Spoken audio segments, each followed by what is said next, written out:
Welcome to On the Deck, and as you can see behind me, we have the Thunder Bay River, and in front of me is the Great Lakes Maritime Heritage Center. I'm scheduled to meet with Sarah Waters, who's a maritime archaeologist, and she has a very mysterious shipwreck on deck. So let's get right to it.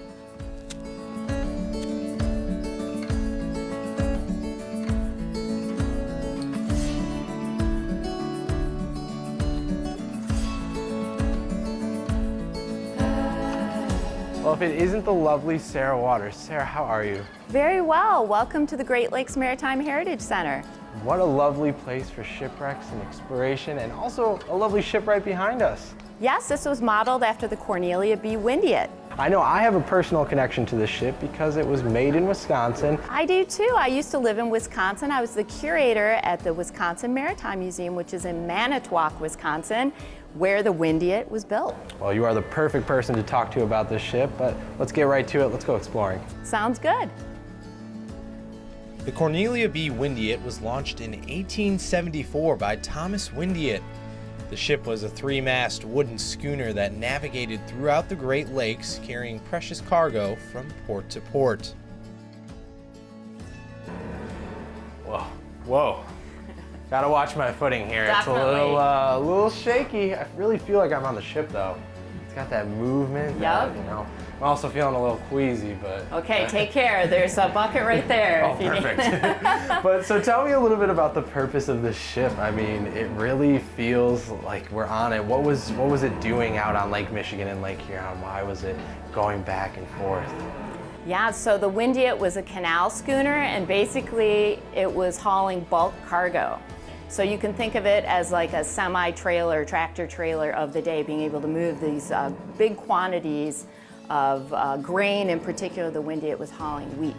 Well, I hope the ship at least had a little bit of beer and cheese on it for the sailors as they moved across. That would be appropriate from Wisconsin, right? Yeah. Well, let's go check out up top. That sounds good. Oh. Gotta kind of be One careful. hand for you, one hand for the ship. Yep. So Sarah, this ship has a pretty fascinating and very mysterious tale to it. Yes, the Cornelia Windiate was definitely a mystery ship or a ghost ship. When it was found, it's almost entirely intact, sitting in 190 feet of water on the bottom of Lake Huron. In addition, it went missing in Lake Michigan, so when it was found, it was in a completely different Great Lake than anyone thought. And it didn't exhibit any of the typical signs that shipwrecks, when they're found from collision or other kind of damage during sinking. The hull is perfectly intact. The mast and the cross trees on the mast are still standing. So that's not what you would typically find when a ship wrecks. There's a lot of damage as it's going to the bottom of the lake. So a mystery. Sounds like the Bermuda Triangle was moved up to Lake Michigan and somehow it got transported to Lake Huron. That's incredible, you know, to be lost for 100 years? Yeah, definitely. And when they found it, the name board was still intact, so they were very positive which ship it was, but really had no idea kind of how it came to be sitting on the bottom of the lake in this kind of condition. And in the end, what we think happened to the Windiate is that the ice buildup, which could be feet thick. I mean, even today, freighters have ice building up from the spray of the lakes.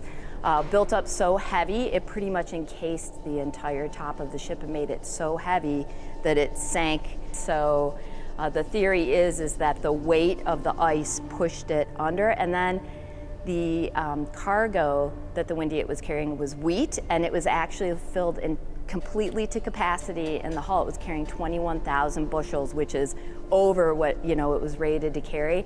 And then that wheat, if you think about seeds getting wet during that storm and they're expanding, right? And so that pushes all the air out of the hull. So there's very little air in another shipwreck sinking fast that might blow the deck cabins off or the hatches off of the vessel. And so that's what we think why everything is so intact, is it just got so heavy and then sank to the bottom very slowly. And we don't know what happened to the 11 souls that were on board.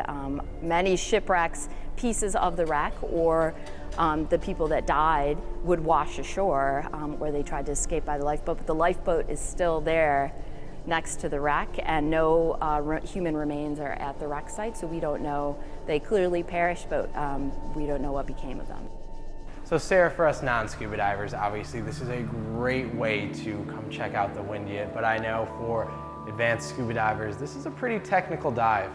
Yeah, absolutely. The Windiate lies at 190 feet at the bottom of Lake Huron, and of course it's very cold at that depth, 39, 40 degrees at the bottom, so the extreme depth and cold temperatures make it very challenging, even for experienced scuba divers. And what's the reward when scuba divers do get to that level? Oh, well, it would have to be swimming into an intact canal schooner from 1875, sitting frozen in time on the bottom of the lake. It seems like such a rarity. Absolutely. Nowhere else on Earth could you find something like this. Right here in our own backyard. A ship preserved in time, lying in perfect formation in the depths of the unknown. I hope you'll join us next week on The Deck.